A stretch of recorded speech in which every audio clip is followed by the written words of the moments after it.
All right, so welcome to another edition of the Live for Life podcast. My name's Jason Arena. If you're a returning subscriber, thank you. If this is your first time joining us, please like and subscribe to the podcast. It's all for a good cause. It's to benefit the Maryland Arena Foundation, which is directly going to benefit metastatic breast cancer patients.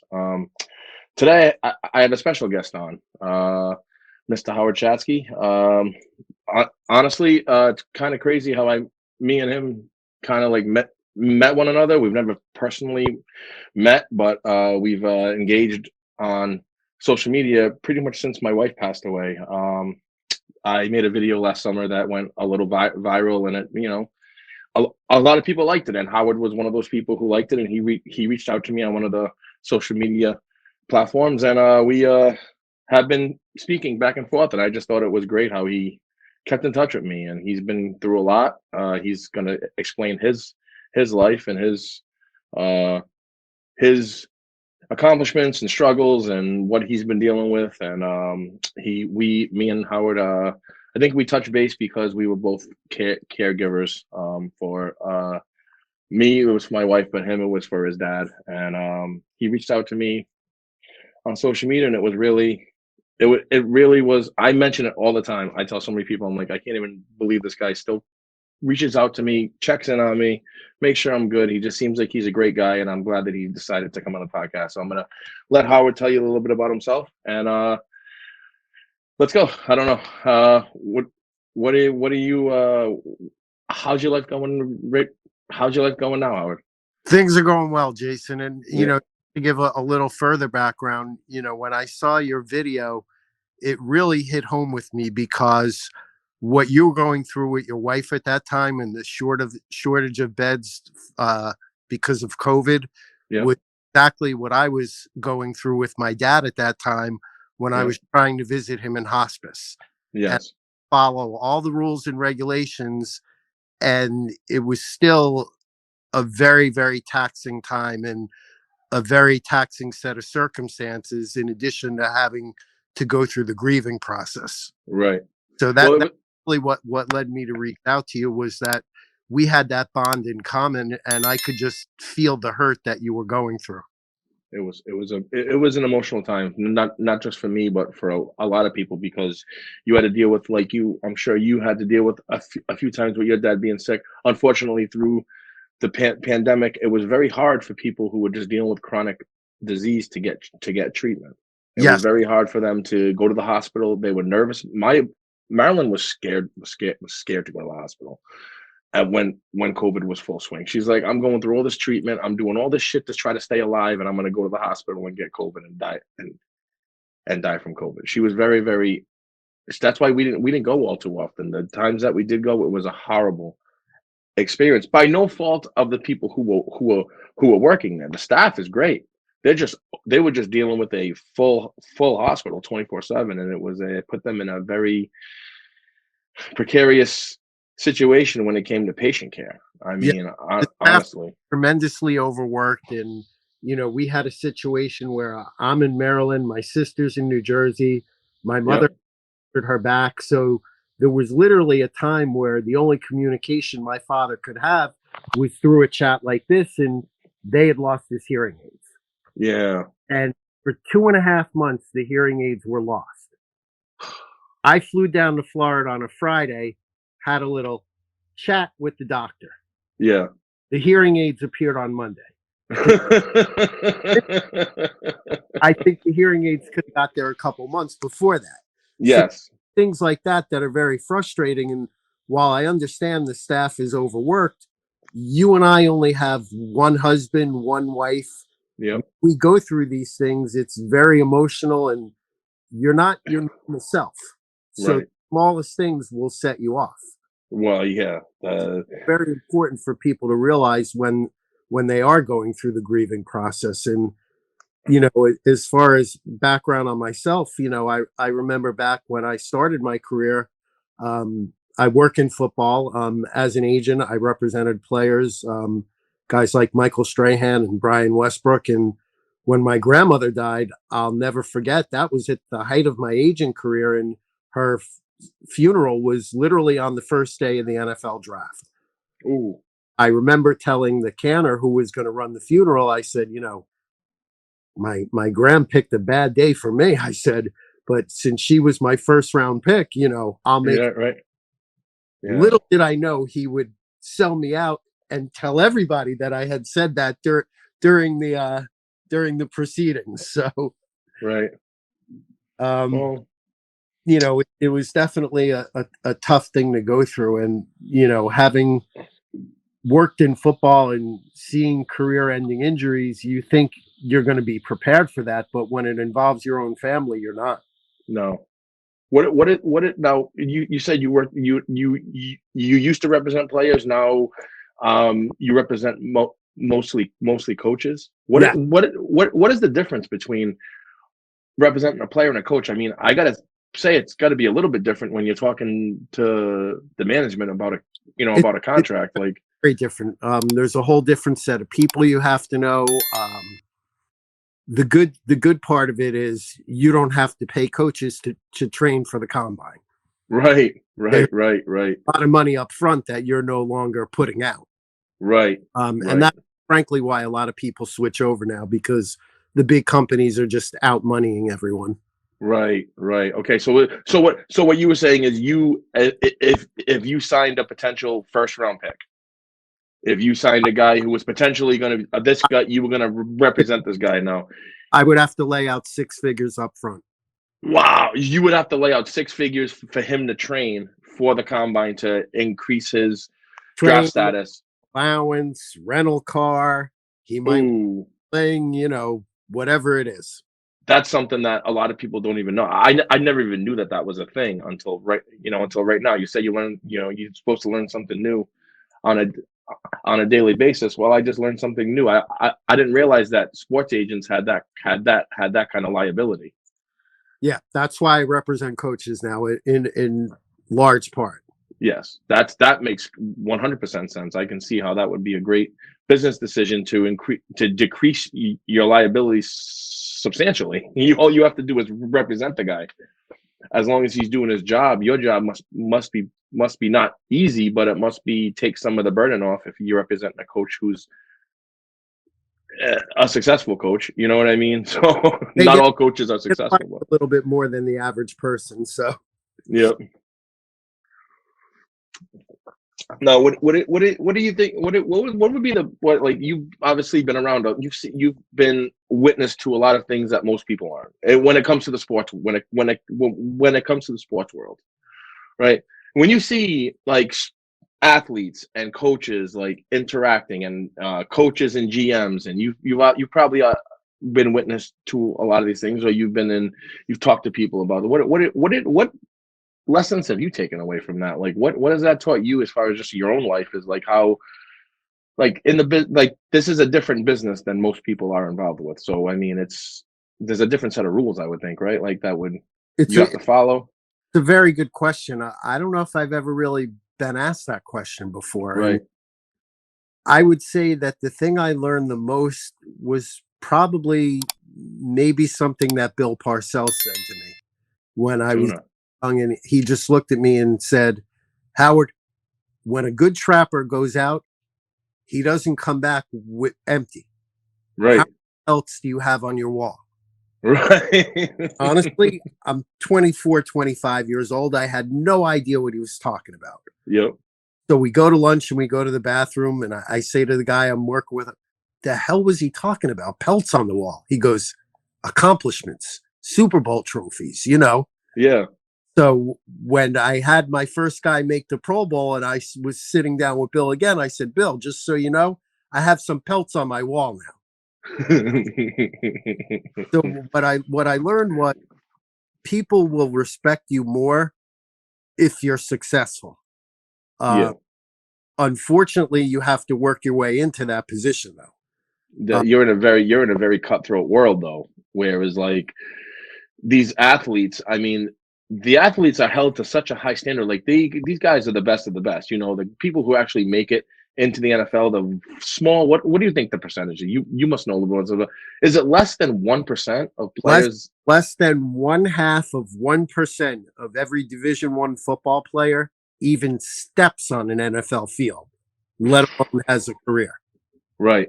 So it's very you're in a cutthroat world where Let's it's say like, Alabama is probably the number one school in the country right now for putting guys in the league.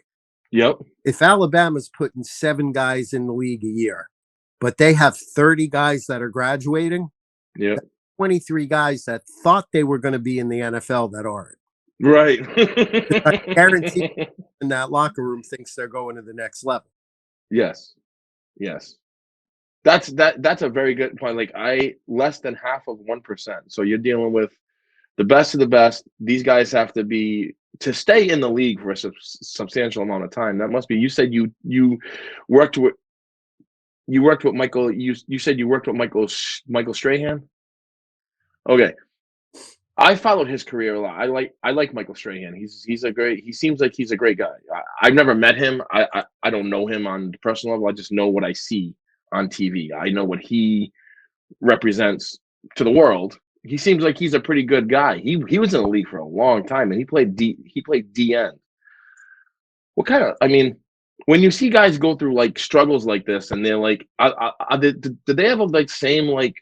Are they like insecure, just like the rest of us with our jobs, like where we think there's someone always going to come take our place, and we can never do enough, and So is that? it depends, I think, what level of player you are. Uh, Yep, when you get to be as good as Michael was, yep, he was never worried about his position on the team. yep. He was worried about his legacy and doing the best he could, not only for himself, but for his teammates. And like, yeah, right. He had goals for himself. Like, they want to make the playoffs, want to go Super Bowl, want to make the Pro Bowl, want to. But you can't reach those goals without your teammates. So Right. what And I Michael is really, he was the leader in the locker room. And that's what's very impressive to me, because the leader is not always your best player. Yep. But in that case, he was not only the best player, he was also the best leader. He And in terms of, watching him grow through his career from being a young guy that nobody knew to being married and then getting divorced. And it was a very public divorce where he had to give up a lot of money, and Yep. then seeing what he's done after football, it just amazing. Amazing career. I mean, That real amazing. I used to go watch on Sunday is now every day on Good Morning America. And Hmm. I'll tell you, the day when my dad passed, I actually got a text from Michael, and that was the day that he was going into space. So it literally must have been about 15 minutes before he took off. And that really shows you what kind of person somebody Yeah. is.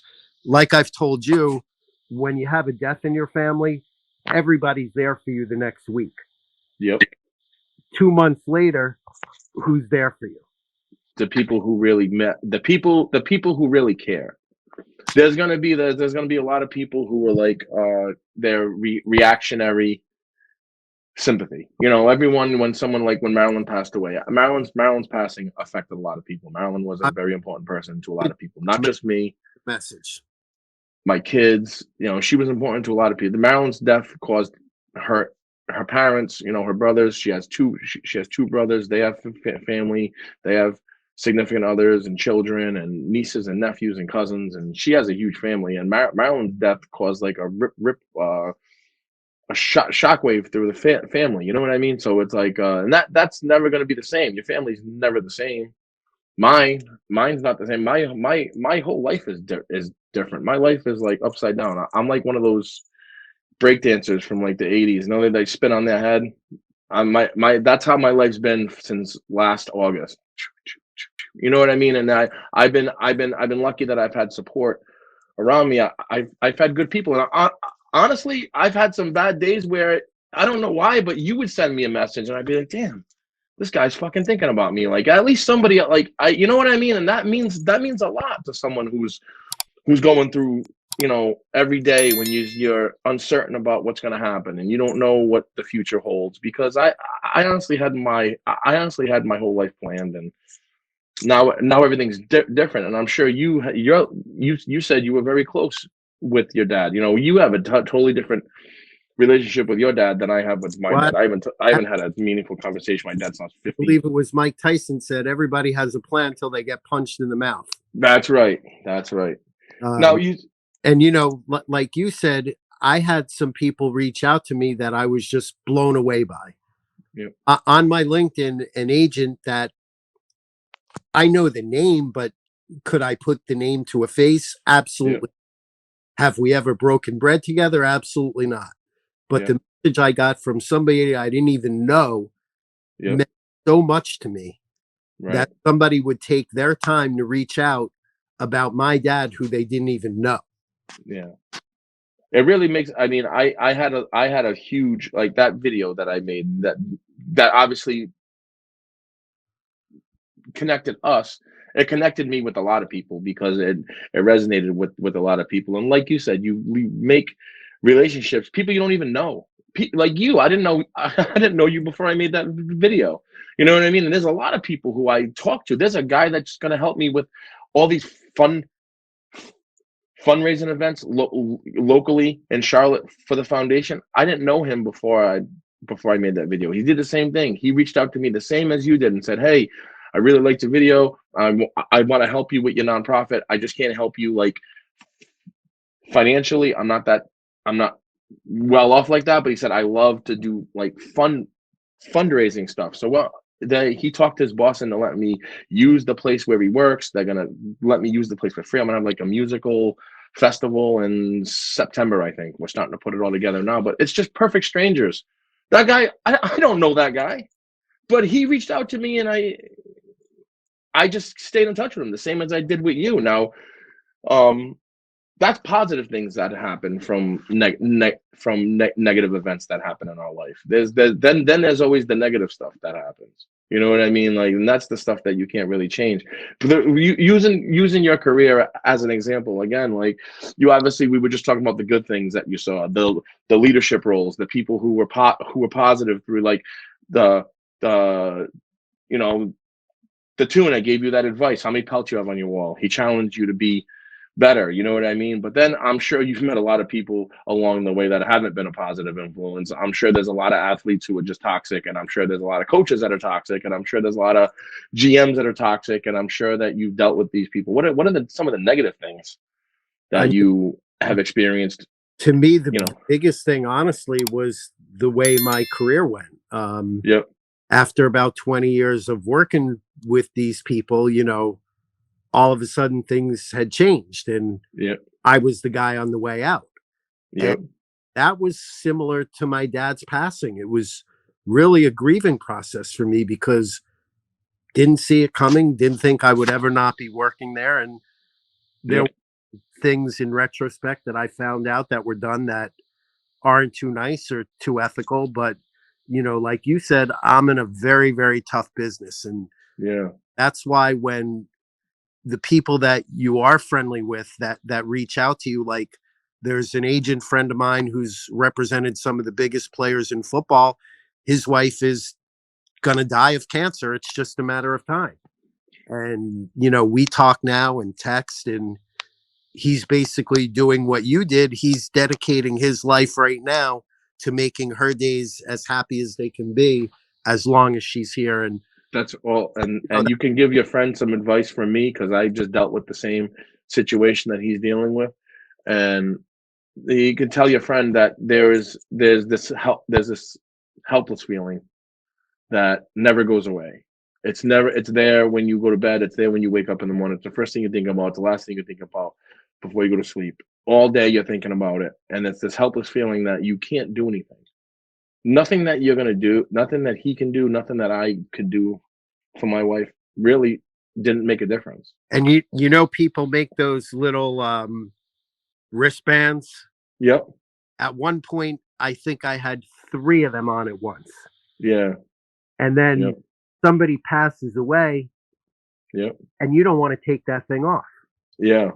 Yep. because that is a symbol of them being alive. Yeah. And, Yep. the thing for me, my dad, it was the natural cycle of life. My dad was 86 years old. Hmm. 86, as he said, is a damn good run. Yeah. Yeah. said that to me from his bed in hospice. Well, But Marilyn passed away half that age. and So what I'm saying, when somebody yeah, before it's really time, I think it's a much, much harder thing to go through. Uh, yeah, but having said that, walking into a room, first seeing your mother struggle to take care of your dad during that whole time. And then it was during my trip to Florida that we decided he had to go in hospice. yeah, And seeing my father delusional and having to make that decision, literally say, okay, he's going to go in hospice.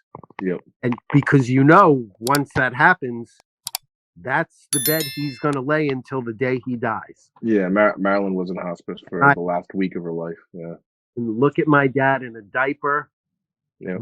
skinny legs, and the only thing that made it tolerable for me was the smile that would come on his face when he would see me. Or just the ability to talk to him. Just the ability to go in there and just ask him a question, and he's gonna, like Marilyn. I could ask Marilyn a question, and I know she's gonna the give me an answer that's not only honest and truthful, but she's gonna have my best interest But in mind when she's giving me her answer. I could trust her opinion. You know what I mean? And you I'll don't tell really find many people that you can do that with. my last visit with my dad was fantastic. Yeah, My sister was with me. We got yeah, him Chinese food, which was his favorite. mhm, He ate his Chinese food. He loved it. yep, Yeah, I was having trouble eating at that point, but he ate as much as he could. And he looked at me and my sister, and I found this very ironic given the business that I'm in. yep, I couldn't say this at his funeral, but I will say it now. And yeah. he looks at me and my sister and he says, "This is the last piece of advice I'm going to give you guys. Don't fucking trust anyone." That's the best advice he could have given you. I said, "Dad, I've worked in football for over 30 years. I Yeah. had faith in humanity a long time ago." But, during travels, I have an expression. You can be the type of person who likes to make people's day a little bit better, Yeah. or have an interaction with them and make their day a little bit worse. Right. If we all just made those interactions a little bit more positive and friendly, the Yeah. world would be a lot better place. Oh, if everybody just, if everybody treated everybody else the same way they treat the person they love the most. Now, some people don't know how to treat people. Some people are just jerks. You know what I mean? Some people don't have the ability to treat somebody nice. They just don't have the ability to do that. But if the majority of people who treat at least one person nice, or your kids and your wife, you're at least nice to them.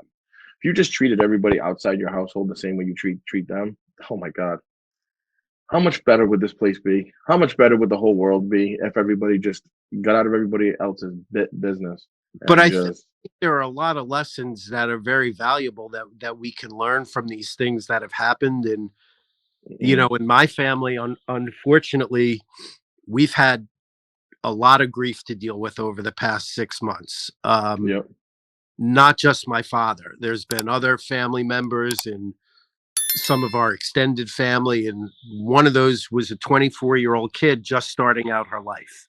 ooh, And when you see that, and I compare that, you don't want to minimize anybody's loss, including your own, but it is much more difficult to lose your 24-year-old daughter than your 86-year-old father.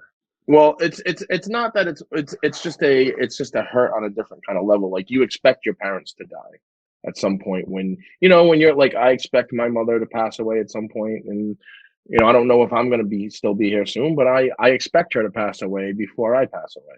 You always expect your parents to pass away, when you kind of have your lifetime to, like, prepare yourself for it, because it's just a normal thing in life. But one of your kids passing away, that's not something that you expect. That's not something that you can, like, prepare yourself for, because I know I don't think about it. No, and like And I have 3 kids. your life now is totally different than the life you had when Marilyn was alive. Right. It has literally changed your entire life. And Yes. that's one of the reasons why I continue to reach out to you, because I think it's important that people like us that are going through stuff know that they have people they can count on, know that they have people they can talk to if they're Yep. having a bad day. Because God forbid, the last thing we want is for somebody to end their life because they can't handle their grief. And Exactly right. the lesson that we all learn from this is, while people are here today, anybody who's listening, if there's someone in your life that you haven't spoken to in the last 6 months, text them today. Tell them you love them. Make Yeah. um, Life is precious, man, and it goes. Life will change like that. Like you said, the 24-year-old woman who passed away, one of your family members. That's a hard pill to swallow, man. Any child that passes away, like Marilyn's parents are. I mean, I talk to her parents every now. I talk to her parents, but her parents are very to themselves. You know what I mean? Like they're. I I wrote talk to her mom, on it and they. today because yesterday was, I think, the fourth or fifth anniversary of the death of my friend's child from cancer. He had Yeah. one of those neuroblastomas that Oh. when they see that in your head, it's just a matter of time. Yeah. And Hmm. going to that funeral for like a 7-year-old kid was probably the hardest thing I've ever had to do in my life. Yeah. That's a horrible thing. That and unfortunately it happens to a lot of kids. Kids are That's why I start like okay, so I started the fund. We just talked about support. Like it's really matters to people. It keeps their enthusiasm up. It keeps their morale up if they feel like there's people there that are with them, trying to support them. So I started the foundation. I decided to continue on with my wife's plan. This was originally her plan to start a foundation to benefit people who were dealing with the same thing that she was dealing with, and I just decided to continue on with it because her disease progressed so quickly that she never got a chance to start. So I decided to continue on, but I did this because of I received so much support. Me and my family received a lot of support through this whole process and continue to receive support. And I know that I wouldn't be where I am today if I didn't have the support that I had when I was going through this. I wouldn't be doing this right now. Who knows what I'd be doing? And I know there's a lot of people that go through this without any support, and that's the reason why I decided to start the foundation, try to support as many people as I can, because like you said, that can make a difference. It can make a difference with somebody's, even if it just makes their day better. And the other Someone, people don't really talk about it is the financial impact that this has on. And I myself am looking into it now because my mom had it and I don't. But yeah, long-term care insurance is a very, very important thing. And if yes, you don't have that in your portfolio, I would suggest to everybody that you take a look at it, because yeah, these illnesses can literally bankrupt a family. absolutely. I know that 100% to be true. I've seen it with a friend of mine who had cancer and then went into remission and then got Bell's palsy, and he couldn't work for a year. That had a tremendous, tremendous financial impact on his family. Oh yeah, Um, and even while sick, he felt that pressure to return to work. And yeah, that's why I think foundations like yours and anything we can do to help raise money so yeah, that in that position doesn't have to worry about the fact they can't go to work. If we can accomplish those kinds of things for just a couple of people, then we've done some good. yeah. Well, what I mean, me for me when I would the role being a kid being a caregiver is a hard job. It's a very hard task to take on, especially when it's someone that you care about. I mean, I think I could be a caregiver for somebody that I didn't know easier than somebody who I like Marilyn. I was a I caregiver for Marilyn, and the mental stress that you face when you're doing that. Like I said, give your friend some advice. It's that helpless feeling that you can't. It doesn't. It never goes away. And I'm sure experienced some of this when you would talking, like you said, it was hard to see my dad in diapers and skinny legs and not well and not himself and not the guy that I remember from when he was healthy and he had his wits about him. And it's very stressful to deal with that and continue to work and continue to have the stress of daily life and continue to pay your bills and continue to do all this stuff while you're dealing with something like this is a very tall task. What did I how did you balance how did you juggle it? it was somewhat difficult actually, and I actually had clients that called me about business matters on the day of my father's funeral. Oh So man. the business that I'm in, you don't really, it's not about you, it's about the clients. Yeah. And you realize quickly that, yes, some of these guys might care about you, but this is business. Hmm. Your father might have passed away. That guy is still out of a job. This guy still needs his contract negotiated. Yeah. Life, and that's, one thing that, I often hear my dad talking to me and stuff. And, one day you're here, the next day you're gone. And guess what? Look around. The world Yep. is still here. Life goes, we are such a small part of what goes on in this world. When someone leaves and you see your world stops, but Yep. you see everybody else's world just continuing the same, and you say, wow, when I go, there'll be a couple of people that are upset for about a week, and then everybody will move on also. So you realize that while you're here, that's the time to create your legacy. That's the time to be the person that you want people to talk about when you're not here. I hope that there's viewers of all ages that are watching this show. And I know I don't really get to talk to somebody who works in the NFL, worked in the NFL, is in the industry to say you've been in the industry for a long time.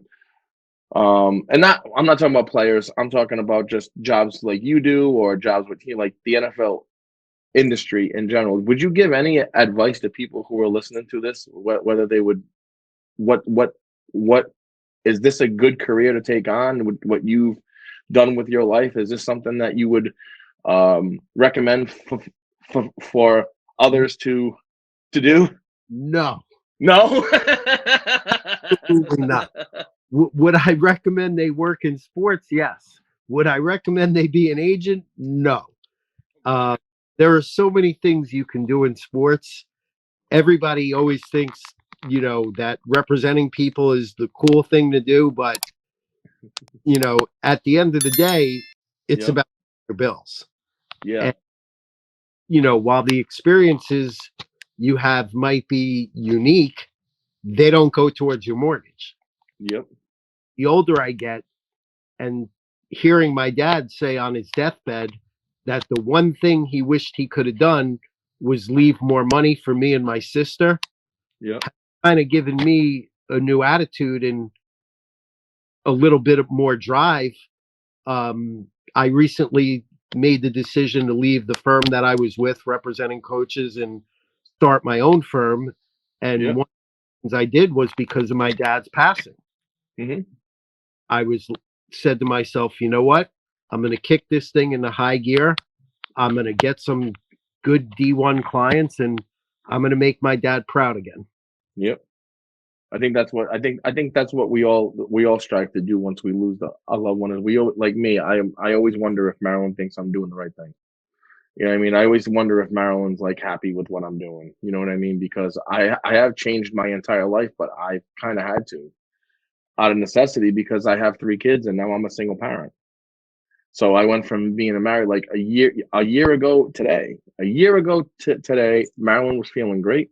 This was her at Skylar's graduation right there. She was feeling great. She had stopped doing her chemotherapy treatments probably a month and a half now. So a year ago today, she was feeling great. She's going for walks every day. She was she was getting a hot, a little bit of hot back in her step. She got a tan. She was looking really good.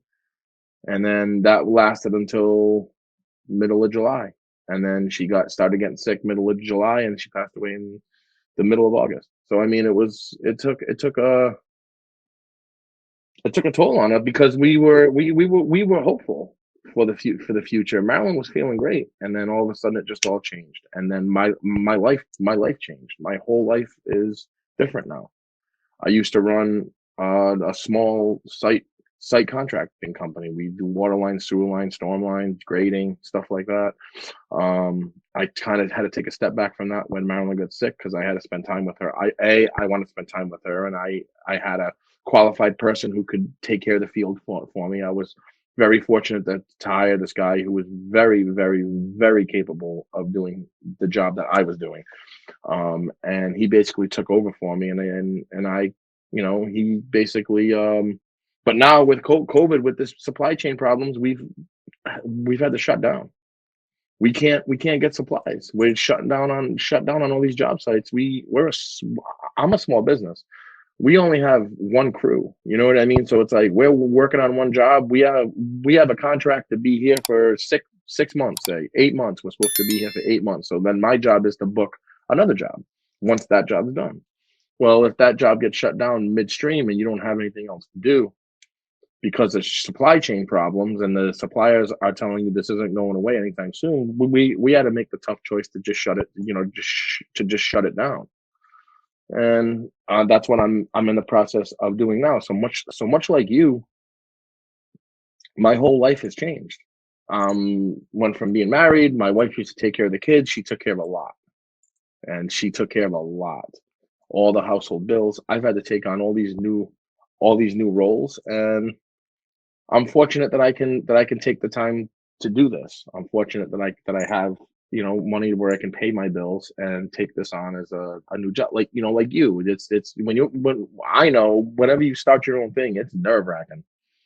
It's a lot of stress that people don't even understand if you've never taken it on. And now you're trying to sell yourself. You know what I Retrospect, mean? maybe after my dad passed was maybe not the best time to do that. Yep. It was very difficult, and then there were guys that gave me my word that they were coming and didn't come with me, and Yep. it was a very, very that 3-4 weeks was a very, very tough time for me because not only was I trying to secure my clients and battling against the firm that I used to work for, Yep. I'm still sad about my father. Yeah. And you never really know, and I'm sure you experience the same thing now, when that sadness is going to hit you. Because you have days where you don't think about it at all, or days where you think about them smiling and it makes you happy. Yep. But you have a day where you just get sad Yeah. and you just My wish they were around. Yeah, I've started going to therapy since Marilyn passed away. Oh, Hospice helps with that. So Marilyn was in hospice. I'm sure hospice follows the family for like a year after. I at least here they do. I don't know how it is in every state, but here they follow the not, family for not, a year. I What? haven't heard from them since my dad left, but No. I think, Well, I don't think it's embarrassing. I think now with the focus on mental health, especially in the sports industry, you saw with Simone Biles in the Olympics, yeah. you know, every team now has counselors. And, Yep. one thing I think that everybody should do after the loss of a close loved one is go into therapy. Yes. Because Well, I was that and my therapist described grief as like being at the beach. You ever go to the beach? And you're standing in the water, right? Now you stand in the water, it's like calm. The waves are just coming, they're going from your calf up to your knee. They're just kind of rolling through your leg. You're just standing there. You can stand there, you're not really getting you're just standing there with a drink in your hand, and then you're not watching the ocean, and then all of a sudden like a 10-foot wave comes and like hits you in the face, and then you're like upside down, you don't even know where the hell you are. And that's grief. That's the way that she used that as like an analogy, and I'm like, wow, that's a good way to like explain it. Like it doesn't, you don't know when it's coming. You have no idea. It just boom, it's there, and it's very hard to deal with. I've learned some very good tricks from therapy. I would recommend everybody going to therapy just in general. I mean, everybody has things that they could talk about that they need somebody who's not going to judge them to talk about. It would help a lot of people, even like people who are like high strung at work, anything. Like people don't focus on mental health; they focus on your physical health. What does everybody focus on? physical health, right? Got to go to the gym. You got to eat right. You got to do this. You got to do that. But what if you can't think straight? How are you going to go to the gym and eat straight and eat right and keep a schedule like that when you can't focus on anything because you're dealing with some mental stress that could be taken care of if you just sought out some professional help. You know what I mean? And there's a lot of people who leave their mental health unchecked. You know what I'm saying? Oh, No, and it does take some work. And I'm rather than be embarrassed, I'm very proud of the work that I've done in therapy to make yeah. myself a better person. And I have Oh, yeah. no problem putting that out in public or discussing it with anyone. I There's don't. no shame in getting help, and in fact, I think people that go and get help should be commended. It's definitely it's more of like people. I think for me anyway. Before Marilyn passed away, people tell me, "Oh, you should go to therapy. You should go to therapy." And I'm like, "Well, listen, I'm not going to go to therapy. I don't think I need therapy right now. I'm just dealing with. I'm I good. got I'll talk to one of my friends if I'm upset. Yeah, my life is crazy. I don't have time to go to therapy. I was working. Madeline was sick. We have 3 kids. One of them just went to college. Like she just finished her first year of school, her college career. They grow up so fast. The kids grow up so fast. They really do. Time flies, man. Time just goes by. That's why you said live for today. Take care of your loved ones. Give them a hug. To tell them you love them. Tell them that you're and just like you said, you didn't like to go and see your dad sick and all of that stuff, but you appreciated the smile. You appreciated having being able to talk to him. You know what I mean? And that's a lot of people don't. A lot of people let that go by the wayside when people are dealing with a terminal disease. You know what I mean? And it's No, and I remember every visit I would take a photo with him because I wanted to have those pictures. And I on the last visit, he didn't like the way I had the angle of the phone. He grabs the phone, changes take it now. So your plan so your plans for the future are to you've started your own business now. You're just a Essentially lone wolf. doing the same thing just for myself. Yes, that's the only way that you can succeed in this country, to be honest. I think is by owning your own business or doing your own thing. Honestly, For me, it was just going through what I did with my dad.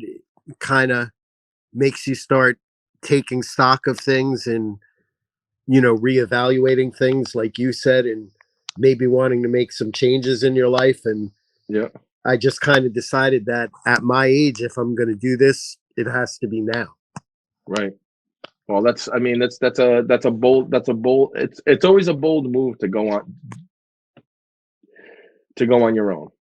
And when I did it, I had the support of my wife and my family. But when I started my own business, I left a very successful job for the uncertainty of starting a construction company is very, very challenging to get people to agree to let you do work when you're a small business and there's so many more established companies around. You know If what I mean? So it's like, that's challenging, try telling your parents that the law degree that they just paid for, you're not going to use that. oh, You're going to become an agent and work in sports. And that's one thing that I'll always be thankful for, is that my dad, you know, backed my plan. yep, And there aren't many parents who would have had the confidence in their kid to just say okay after they spend 6 figures to get them a law degree. right. But I'm sure that you utilized your law degree reading all these contracts and shit. You had to have. Not, I mean, on occasion, to Yep, I like to tell people I actually did go to court once as an attorney. yep, um, had a player on the Ravens who did not want to pay for a lawyer, and we had a battle. And I said, Jamie, I can't do this. I said, I work in football, I have the degree, but I'm not really a lawyer. right. Looks at me and he says, you're doing this. And I'm, Yeah, no, I'm not doing this. I said, yeah, I will lose. I said, I don't want to pay anybody. You're doing it. Finally, I said, Jamie, look, And I literally wanted to make him sign a waiver, that if anything goes wrong, I'm not responsible. So we go to court, and I got to tell you, I'm as nervous as I've ever been. Yeah. I'm more nervous than the day of the draft. I'm more nervous than my wedding day, my Yeah. funeral. I mean, I'm shaking in my boots. Yeah. And we get into court, and the following happens: we win. Yep. Can I tell you why? Oh, go ahead. The other side didn't show up. Oh. So I get back to the office. I throw my head. How'd it go? I'm Johnny Cochran. I got this thing dismissed. Friday, we were having lunch with the guy, so I had to admit it before Friday. Yeah.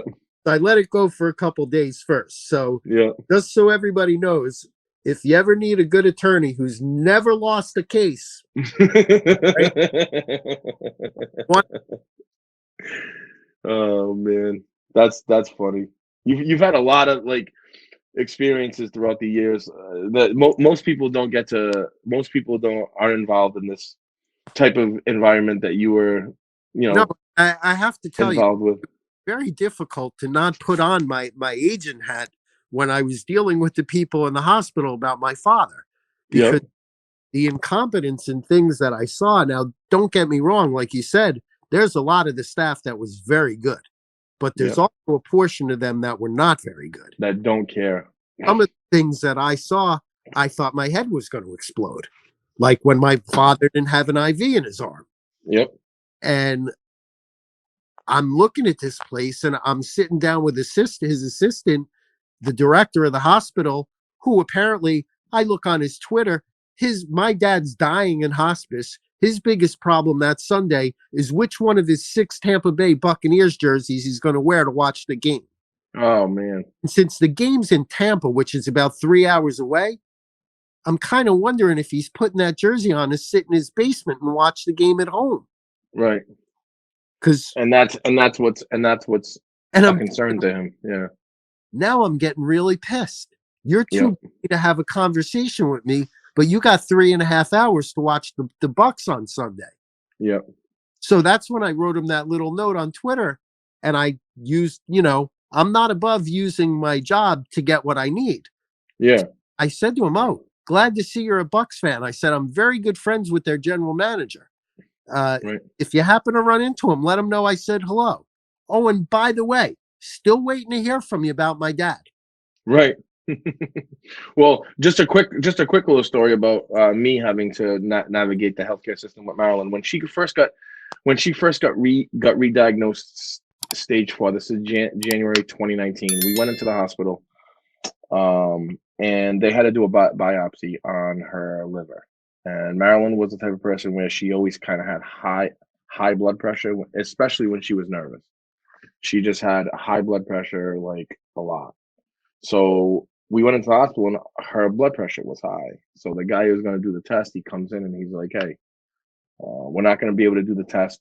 Her blood pressure is too high. I need to do a biopsy inside of her liver. There's a lot of blood flow through there, and if her blood pressure is high, we can't do it. Come back and you got to come back in 3 days."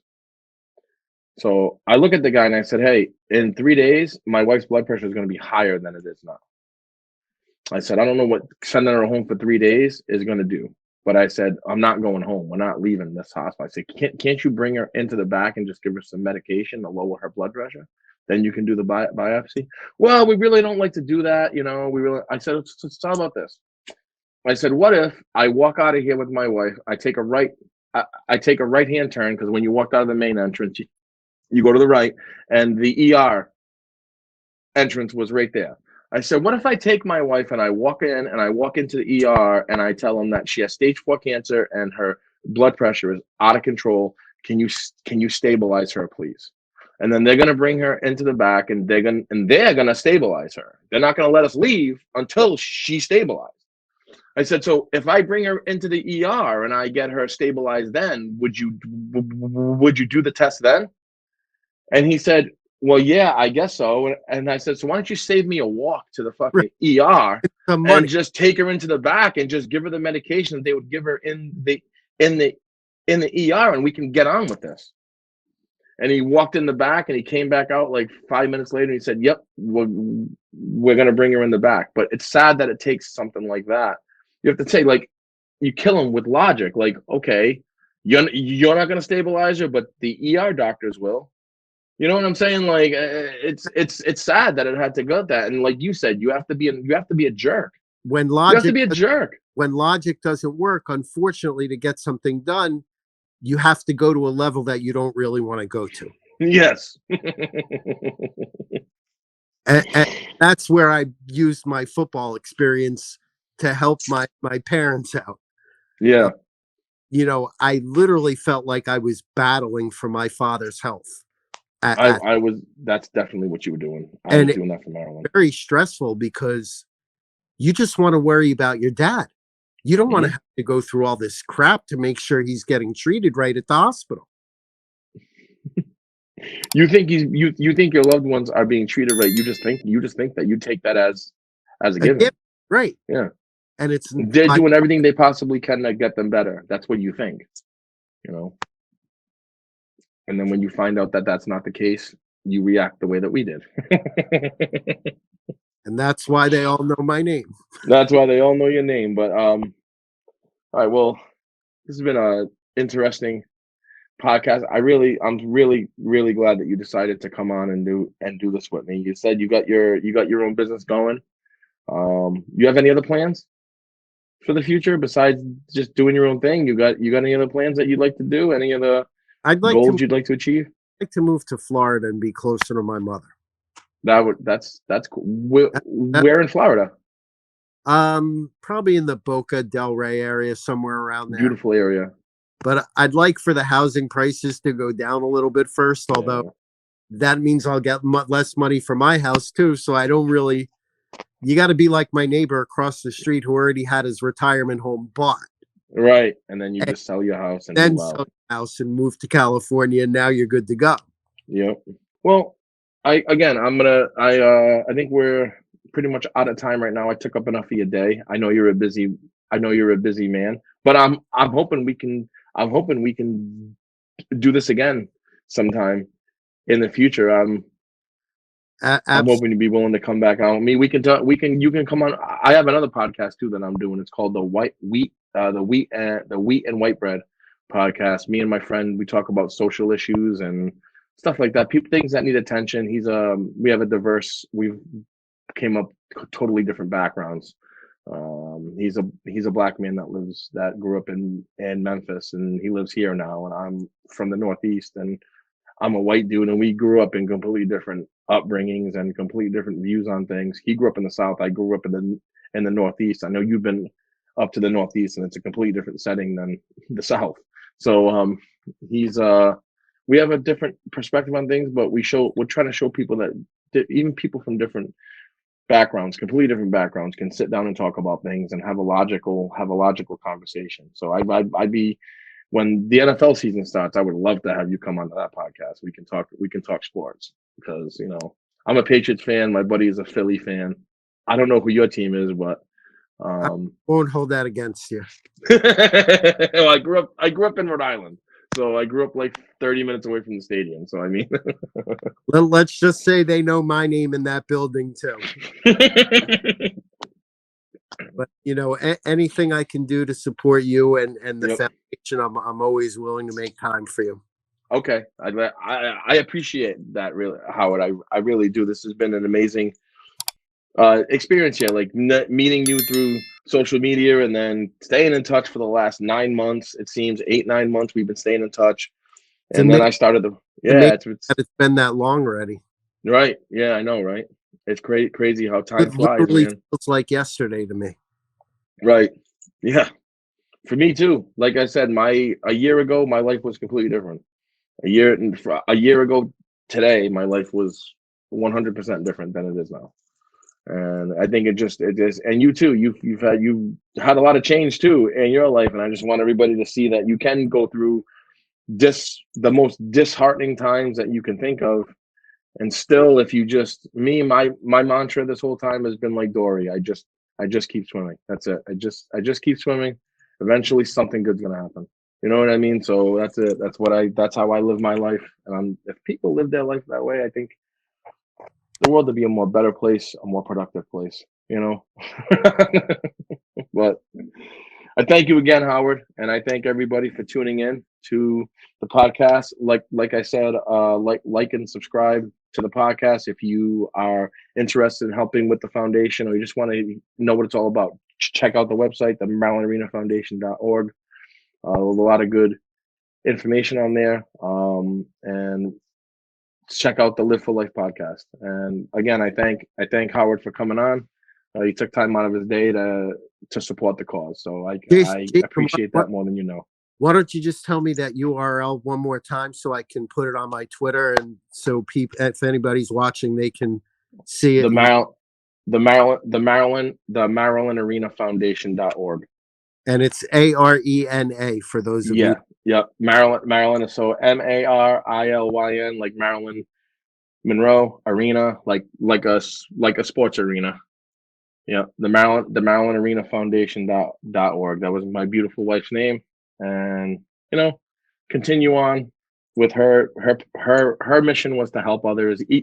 Even at the end of her life, she was willing to help others. So that inspired me to continue on. And you said your father's passing inspired you to make a change, and I know that you're going to keep her memory and her legacy alive, just like I will with my dad. And hell yeah, something you should be proud of, Jason. Hell yeah, I'm trying, man. I'm trying to do my best, and I just hopefully with podcasts like this, I'll get more support and more support.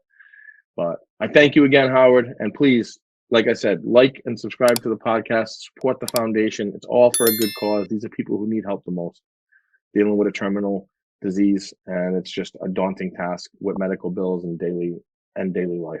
So thank you again. And Jason, thank you for having me on. Like I said, anything I can do to support you guys and help out, I always make time for you. And thank you, Howard. That everybody go www.MarylandArenaFoundation.org and the Maryland Arena. Yep. Support the podcast, and let's get this thing going and make some good change. Hell yeah.